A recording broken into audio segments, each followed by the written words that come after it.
Di sini kita onani intelektual. Karena itu saya bilang tadi, Nanti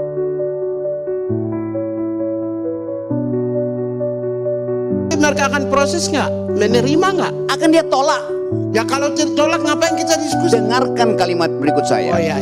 Insiden pengiriman paket kepala babi dan paket bangkai tikus yang dialamatkan kepada jurnalis Tempo memicu kecaman dari sejumlah masyarakat, termasuk rekan sesama jurnalis.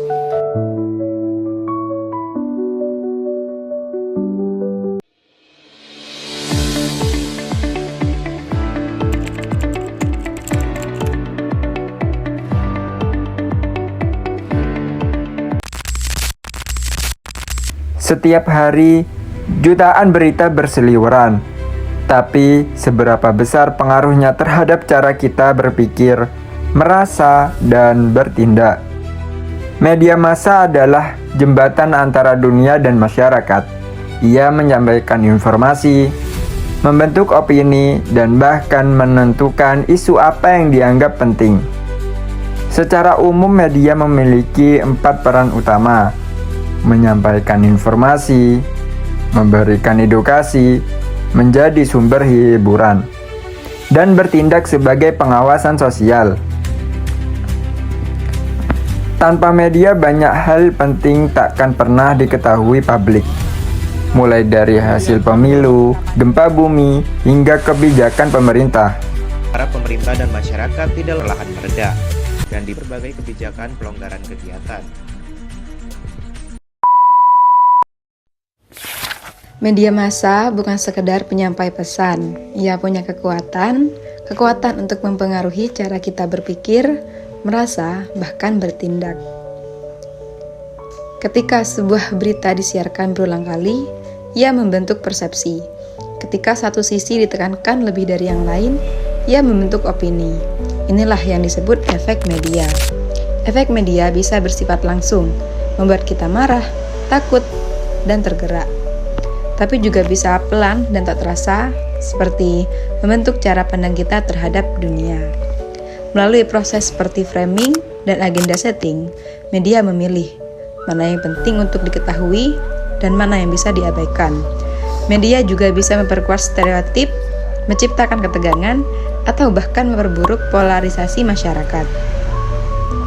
Dalam dunia digital yang serba cepat, efek berita tak lagi berhenti di layar TV atau koran. Ia menyebar ke grup WhatsApp, media sosial, dan membentuk opini publik dalam hitungan menit. Itulah mengapa efek media harus dikenali, karena informasi yang kita konsumsi pada akhirnya membentuk siapa kita. Tapi media tak hanya menyampaikan, ia juga mempengaruhi. Berita yang disajikan terus-menerus bisa membentuk opini publik, bahkan tanpa kita sadari. Inilah yang disebut efek media massa. Dari opini spontan, reaksi emosional, hingga perubahan sikap dalam jangka panjang. Media punya kekuatan untuk membentuk persepsi. Apa yang sering diberitakan akan terlihat penting. Apa yang jarang diangkat seolah tak relevan. Di era digital seperti sekarang, media massa menyebarkan berita lebih cepat dari sebelumnya. Tapi, apa saja efek dari berita yang kita konsumsi setiap hari? Yang pertama, efek kognitif. Artinya, media memberi kita pengetahuan, kita tahu tentang perang, cuaca ekstrim, bahkan tren viral, semua berkat media. Lalu, ada efek afektif. Berita bisa menyentuh hati, bikin kita sedih, marah, atau bahkan takut. Emosi kita ikut terbawa dengan narasi yang disampaikan. Dan yang ketiga, efek behavioral. Media bisa memengaruhi tindakan kita, dari ikut berdonasi sampai mengubah cara berpikir. Tapi hati-hati, tidak semua berita itu benar. Efek negatif seperti hoax dan polarisasi juga bisa muncul kalau kita tidak kritis. Pagi itu, 19 Maret 2025, sebuah paket misterius diterima redaksi Tempo. Saat dibuka, isinya membuat semua terdiam. Seekor kepala babi tanpa telinga dikirim langsung kepada seorang jurnalis investigasi. Ya, jadi hari ini kami menerima kiriman paket, cukup besar paketnya, isinya kepala babi tanpa telinga. Ceritanya Ancaman ini nyata, brutal, dan berlapis makna. Berita tentang teror ini menyebar luas, dan saat itu juga publik mulai bertanya, siapa yang mengirim, apa motifnya, dan seberapa amankah kebebasan pers di negeri ini. Inilah efek kognitif media massa.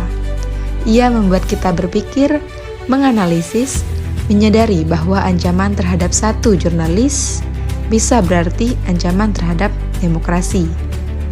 Tapi, berita tak hanya masuk ke kepala, ia juga menggugah perasaan.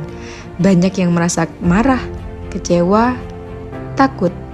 Ada simpati yang mengalir untuk Tempo. Insiden pengiriman paket kepala babi dan paket bangkai tikus yang dialamatkan kepada jurnalis Tempo memicu kecaman dari sejumlah masyarakat, termasuk rekan sesama jurnalis. Dan juga kemarahan terhadap siapapun yang mencoba membungkam suara media. Ini adalah efek afektif. Ketika berita menyentuh emosi dan menciptakan respons batin seperti empati, kebencian, bahkan rasa terancam.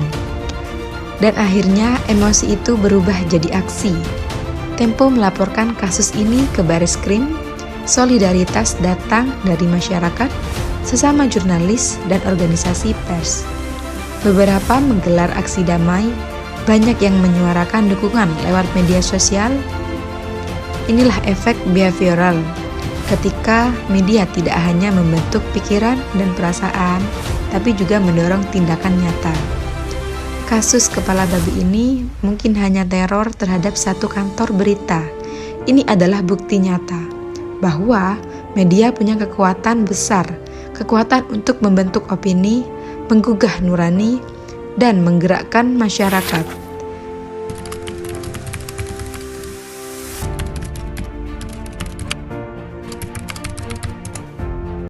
Dengan kekuatan besar, datang pula tanggung jawab yang besar.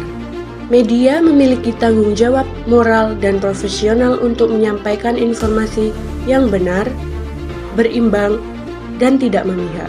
Kode etik jurnalistik ada bukan tanpa alasan. Ia menjaga agar media tetap pada jalurnya, melayani publik, bukan kepentingan tertentu. Dalam era digital saat ini, setiap detik bisa menjadi headline, tetapi kebenaran tidak bisa digantikan oleh kecepatan. Media massa adalah cermin dunia kita, tapi ia juga bisa menjadi kaca yang memantulkan bayangan, bukan kenyataan. Sebagai masyarakat, kita perlu lebih dari sekadar penonton. Kita harus menjadi penilai, memilih mana yang fakta, mana yang framing. Karena informasi yang salah bisa melahirkan keputusan yang salah. Jadilah konsumen berita yang kritis, karena masa depan bukan hanya soal siapa yang berbicara, tapi juga siapa yang mendengarkan.